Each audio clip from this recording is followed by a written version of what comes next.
There's just a lot more vagueness in the steering wheel now. You might start to feel something like this, where the steering wheel has that much play to where it doesn't move when you're turning it. It is because it's a 17-year-old car, but I'm gonna show you guys how to fix that today. All right, so obviously you're gonna wanna jack up your car first. My car's really low, so I have to put this rock under this wheel to be able to get up from the front subframe and then get it on stands. All right, so we got the car on stands now. Now you're just gonna wanna take off any drip pans, like the little plastic guards. And then on the E46, they have this huge aluminum under tray. So those are all 16 millimeters to get those off. But now that you got all the under panels off and everything, you're gonna wanna make sure your steering wheel is locked. So, yep, it's locked just to make sure that the alignment doesn't go off when you're putting the new coupler on. Yep, look at that. That's dangerous. Then you're gonna grab your E10 socket and take off that Torx bit, and then there's one up here. All right, so I grabbed a swivel. You can still get that Torx bit off without a swivel if you just do it like this with the ratchet, but this way is gonna be a lot less time consuming because, as you can see right here, there's not a lot of room to loosen it. So once you get these Torx bits out, all I did was I pulled up on the coupler and it came right off the rack. And then here's the steering shaft. Here's a comparison of the two couplers. As you can see, this one's kind of like bent and there's a lot of flex. This one, absolutely no flex.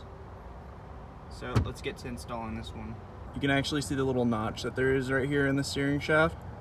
And that's where the bolt goes through to keep it locked in place.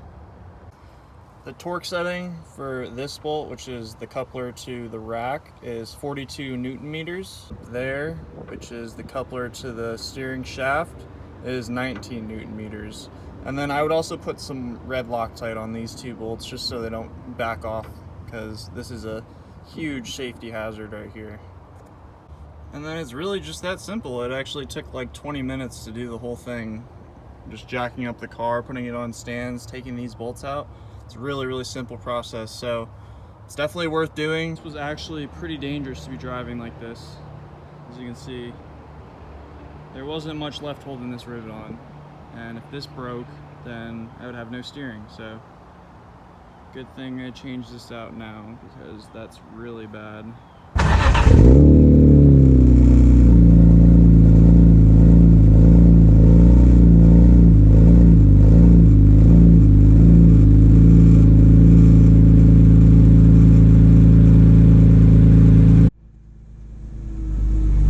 So initial thoughts, I don't feel that play anymore, which is good.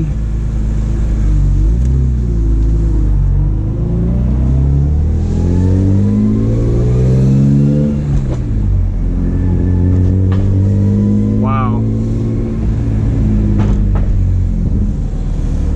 Oh, let me stop at this stop sign real quick.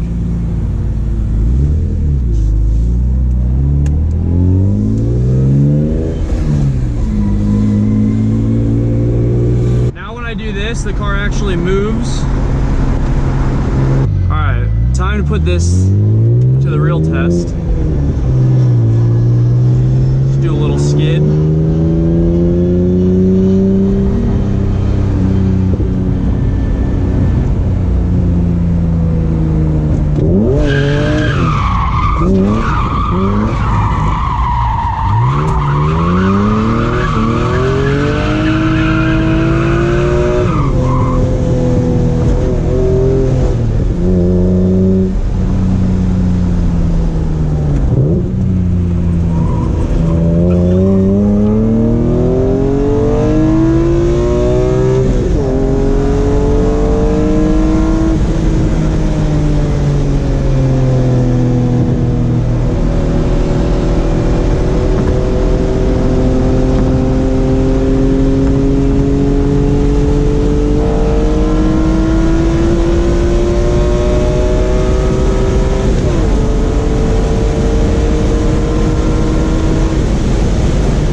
feeling something. I think my tire somehow like debeaded or something. Let's see what's good. It's this tire. Yep. I don't even know how it got flat, but that's why it felt so weird. Damn. All right. Sick. How does this stuff even happen to me? Like, look at that.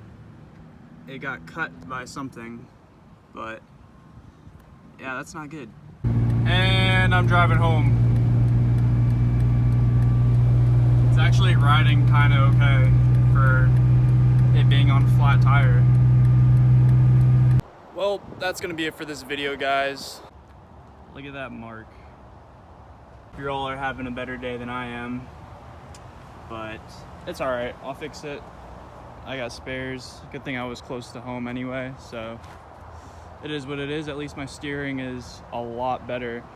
We're safe and sound. The car is safe and sound. The tire's not, but all right, guys, that's gonna finish up this video. Give it a like if you haven't already. Also, consider subscribing, and I'll see you in the next one.